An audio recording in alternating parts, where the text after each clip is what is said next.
Hi, my name is Todd Fauché, and I'm the FCC Licensing and Technology Manager for Shell Catalyst and Technologies. I'm happy to be here today at RefComm 2021, presenting this webinar on Shell's latest FCC feed nozzle technology. This cautionary note was put together by Shell Legal, and I won't read the whole thing, but in essence what it says is don't make any investment decisions based solely on today's webinar. For our agenda today, I'll discuss an overview of Shell technology highlights. Then I'll go into more depth on our FCC feed nozzle technology, including some of the advances and benefits of our new feed nozzles. Then I'll review some of the results of our new feed nozzle installations that we've recently had. Then I'll talk about how Shell FCC feed nozzles can fit into an integrated solution with your FCC and your FCC pretreat. I'll have a summary. And while this webinar is being recorded and I don't have the opportunity to answer any of your questions live, I'd be happy to answer any of your questions afterwards if you reach out to me. Shell Technology Center Houston is one of the largest and best equipped technology centers in the world. Located on the west side of Houston, it is one of 3 such installations that Shell has globally, the other 2 being in Amsterdam and Bangalore. The Technology Center in Houston is also the home of the FCC Center of Expertise that houses the global cat cracking team that handles FCC licensing and design, as well as troubleshooting services, operations support, and training. We also have an FCC pilot plant with an FCC R&D team there in Houston as well. This slide highlights all of Shell's FCC offerings, which include hardware design, our proprietary FCC kinetic model called Shark, which we use in-house, as well as licensing to third-party customers. We have technical support and diagnosis capabilities that we use within our own FCC units, but we also provide that to third-party customers through technical service agreements. We offer training that includes operational safety training called STORM and our M145 FCC Basics course. And then we have our R&D facilities where we can handle CFD modeling, feed nozzle testing and design, as well as our pilot plant activities around testing of feeds, catalyst, and different materials. Shell has FCC technology for just about every part and piece of the cat cracker. This starts with the feed nozzles, which we will discuss in more detail throughout this webinar. Shell has both side entry and bottom entry feed nozzles, which provide high conversions at lower coke and dry gas makes. Shell also has riser internals called hib rings, which help to reduce riser back mixing for better selectivities and lower riser pressure drop. Shell has cyclone technology on both the reactor and regenerator side, which helps to provide high separation efficiency of catalyst particles from the gases, as well as high reliability with Shell's vortex stabilizer technology in both the reactor and regenerator secondary cyclones, as well as Shell's coke catcher technology on the reactor secondary cyclones. Shell has stripper internal technology called Pentaflow baffles, which helps to provide low hydrogen coke for very high flux rates, which helps to unlock regeneration capacity within the unit.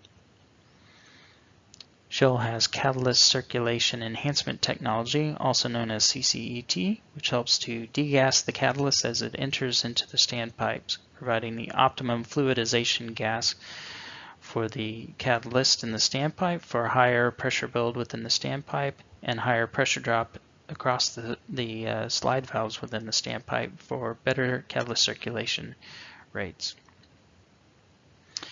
Shell has both air grid and spent catalyst distributor technology, which provides a highly reliable design for effective mixing of both the spent catalyst and the air for efficient regeneration capacity as well as low afterburn. On the flue gas side of things, Shell has third stage separator technology, which helps to remove particulate matter for expander protection, or when combined with a 4-stage separator can efficiently remove particulate matter down to less than 50 milligrams per normal cubic meter to help meet stack emissions requirements. Shell is constantly striving to improve their feed nozzle design, starting off with feed nozzle performance, providing better atomization at reduced liquid volume contents, leading to reductions in feed vaporization time, which helps to increase the reaction volume within the riser.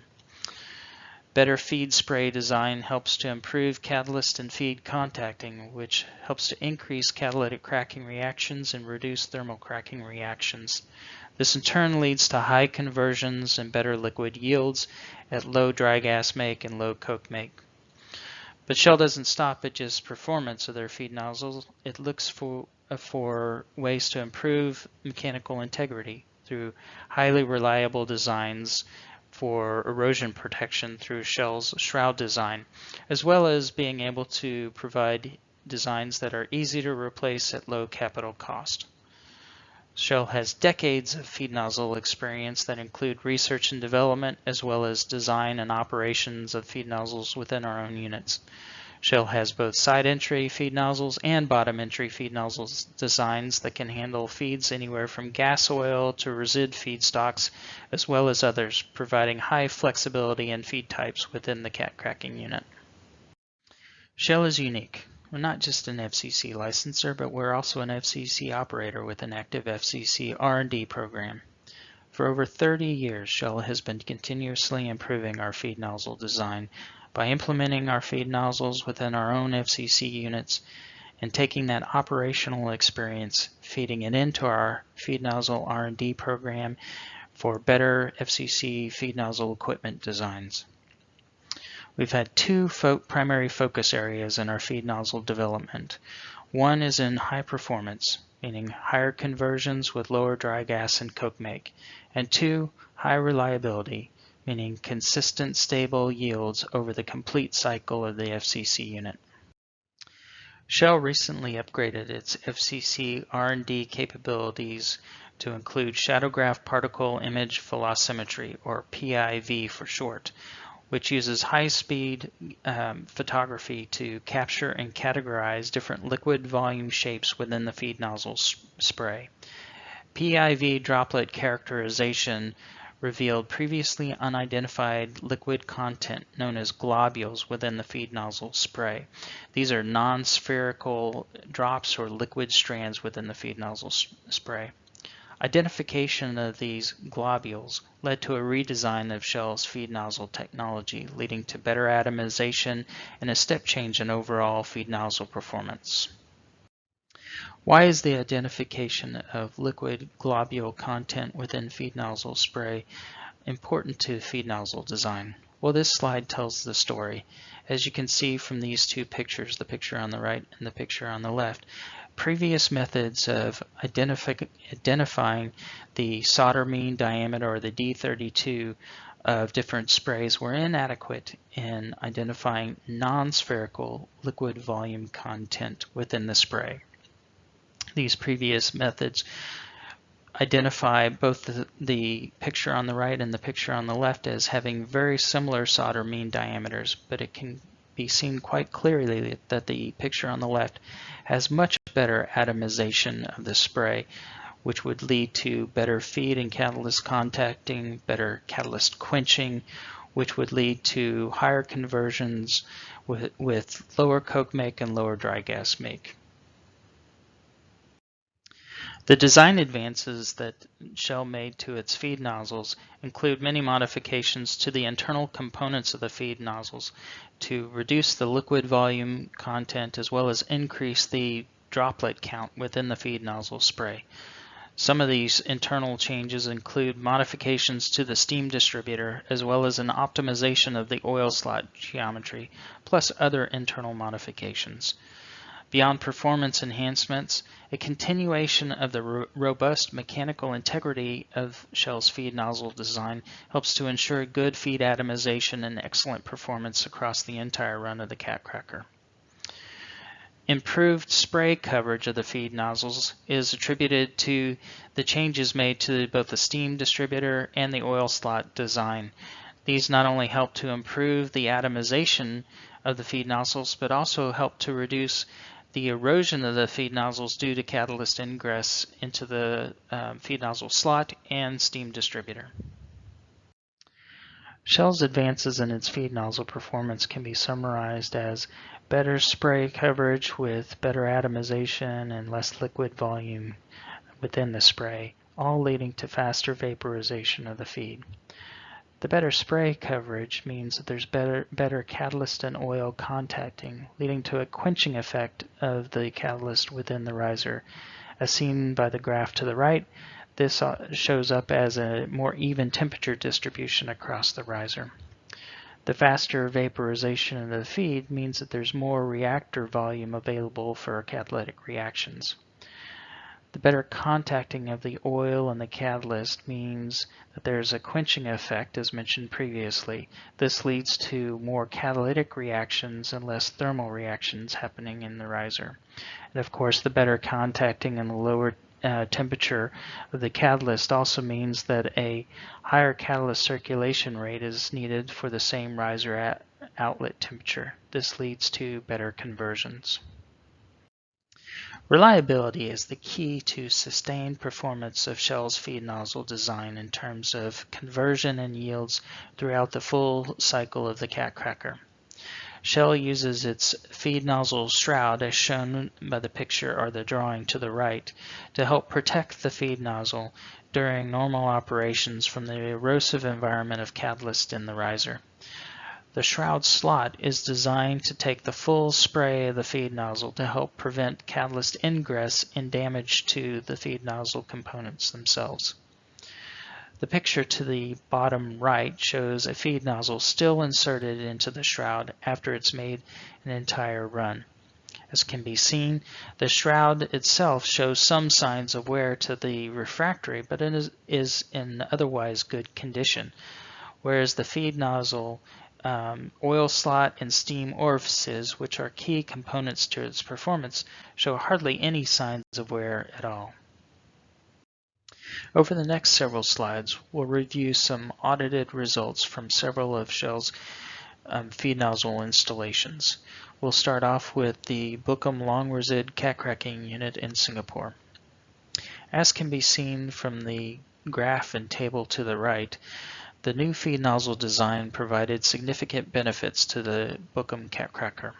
These included a significant drop in riser temperature of about 20 to 25 degrees C, which helped to relieve a design temperature constraint that the Buckham Cat Cracker was experiencing.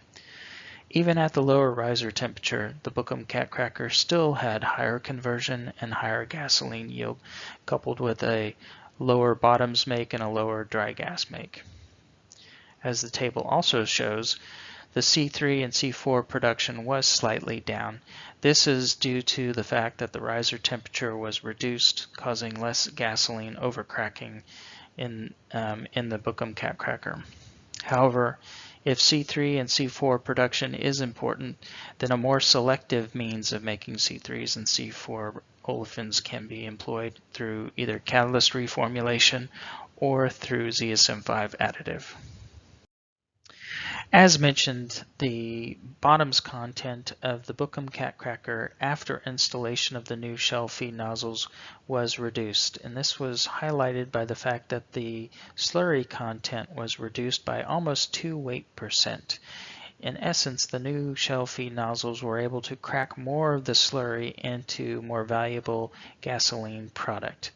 These two graphs on this slide help to highlight the fact that the crackable content of the slurry was converted into gasoline by showing that the slurry specific gravity and the slurry total aromatics both increased after installation of the new feed nozzles. When the Puget Sound Cat Cracker installed its new Shell feed nozzles, it saw some similar benefits to the Buckham Cat Cracker. This includes higher conversion and a lower slurry oil make. Unlike the Buckham Cat Cracker, though, the Puget Sound Cat Cracker was able to go to a higher severity operation through a higher catalyst circulation rate. This higher severity operation helped to reduce the regenerator temperature by about 22 degrees C. This higher severity operation also resulted in a slightly lower gasoline make through gasoline cracking to propylene and butylene. In addition to these benefits, the Puget Sound Cat Cracker was able to crack more of its heavy coker gas oil, resulting in higher margins. Unlike the previous examples, the Sarnia Cat Cracker had already installed the new shell feed nozzle design, but decided to go through a further optimization of the design, which resulted in lower dry gas and coke yields. As a result of the new shell feed nozzle optimized design, Sarnia was able to increase feed rate during the summer months when they were air blower limited, and during the winter months when they were running at maximum feed rate, they were able to increase conversion. In the previously discussed real-life examples of the implementation of Shell's new feed nozzle technology, each of the units discussed experienced higher conversion associated with the better feed atomization and the better feed and catalyst contacting delivered by Shell's new feed nozzle technology. In addition to the better conversion, each of the units also experienced an unlocking of previously held constraints that allowed the units to go after either further increases in conversion, higher feed rates, or the ability to process heavier, more difficult feeds. In the next few slides, we'll switch gears a little bit and talk about a case study involving an FCC unit with a cat feed hydrotreater. In such cases where both units exist, the units need to be treated as a single integrated unit in order to optimize a solution that provides the best refinery margins. It does not make sense to go after optimizing one of the units, say the cat feed hydrotreater, if the FCC unit cannot take advantage of those benefits provided. Some of the benefits that a hydrotreater upstream of the FCC can provide include an upgrade of feed quality by making the feed more crackable within the FCC unit, by reducing the aromatic content or saturating the aromatic content of the FCC feed. The hydrotreater can also lower feed sulfur and nitrogen content, which has an impact on the FCC unit's emissions. Can also help to remove feed metal contaminants that impact the FCC unit's catalyst usage rates, as well as help to reduce the feed carbon content, which impacts the instantaneous coke laid down on the catalyst, helping to relieve air blower limits experienced within the FCC unit. Over the next few slides, we'll go into more detail of this case study and discuss exactly how Shell's new feed nozzle technology can be a key piece of an integrated solution involving both an FCC unit and an FCC pretreat unit. For this case study, we'll take the example of a refiner that operates a cat feed hydrotreater with an FCC in a single complex. The hydrotreater itself operates under high pressure for constant feed nitrogen removal on a 32-month schedule, which aligns with about the mid-cycle point of the FCC operation.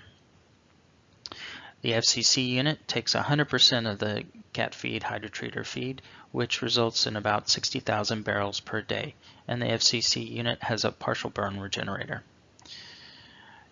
In this case study, Shell used its proprietary FCC kinetic model Shark to develop the results of this case study, including the yields, operating conditions, and impacts on the catalyst, which include catalyst activity and contaminant levels.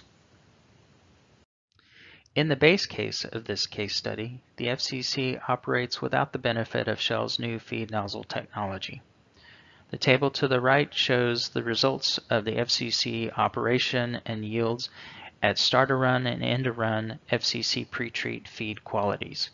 As can be seen, the FCC operates at a constant riser outlet temperature of 985 degrees Fahrenheit. As the hydrotreater run progresses from start-to-run to end-to-run, the severity of the hydrotreater increases to keep the nitrogen levels constant in the FCC feed. As the hydrotreater severity increases, the amount of aromatics in the FCC feed decreases, which shows up in the end-to-run column as higher conversion and higher gasoline make. While this sounds good, there are some negative consequences to increasing severity of the hydrotreater, and this can show up as an inability of the hydrotreater to meet its 32-month cycle length. With the addition of Shell's new feed nozzle technology, the refiner has gained flexibility in operations of their FCC unit to allow them to mitigate the need for increasing severity in their cat feed hydrotreater. The table to the right makes a comparison between the base case conditions with the existing feed nozzles with two different scenarios with upgraded Shell feed nozzles. The first scenario is at a constant riser outlet temperature of 985 degrees Fahrenheit. Even at a constant riser outlet temperature with the new feed nozzles, the FCC unit now has gained almost a half a point in conversion and has still at the same coke make, so the same air blower load, and a dramatic reduction in wet gas compressor load. Given this additional flexibility, the refiner could choose to increase the riser outlet temperature to 995 degrees F. Doing this, the FCC unit conversion has now increased to almost a point over the base case, still staying within the original coke demand and below the wet gas compressor limit. To complete the case study, let's look at the FCC feed at end-of-run hydrotreater conditions. The table to the right compares the base case feed nozzles to two different scenarios of upgraded Shell feed nozzle technology. The first scenario is at a constant riser outlet temperature of 985 degrees Fahrenheit. Even at the same riser outlet temperature, the new Shell feed nozzles boost conversion when compared to the base case by over a half a point. In addition, the new Shell feed nozzle technology remains at the same coke make but at a much lower wet gas compressor load. This lower wet gas compressor load allows the refiner to choose, if they want to increase the riser outlet temperature to 995 degrees Fahrenheit. This further increase in riser outlet temperature boosts the conversion when compared to the base case by about a point. In addition, the FCC still remains at the same coke demand and within the wet gas compressor limit. This case study has demonstrated that the refiner now has the ability to restrict the amount of severity increase they have to go to in the FCC pretreat unit and instead upgrade to Shell's new feed nozzle technology to counterbalance the poorer feed quality coming from the hydrotreater. By reducing the severity in the cat feed hydrotreater, the refiner now is able to ensure that their hydrotreater is able to make its 32-month cycle. In summary, Shell's latest feed nozzle technology provides a step change in performance that provides the refiner with flexibility in operations to go after higher conversions, more throughput, or the ability to process heavier, more difficult feeds. Shell's latest feed nozzle technology has excellent reliability, providing consistency in performance across the entire cycle of the Cat Cracker. Shell has 6 current installations of its latest feed nozzle technology, with 2 more installations coming online in 2021. And finally, Shell's latest feed nozzle technology can be a key piece in an integrated solution with an FCC pretreat and an FCC unit, allowing the refiner to further maximize its profits. Thank you everyone for taking the time to watch this webinar on Shell's latest feed nozzle technology. If you have any further questions, please feel free to reach out to me and I will get back to you. Thank you again and have a great day.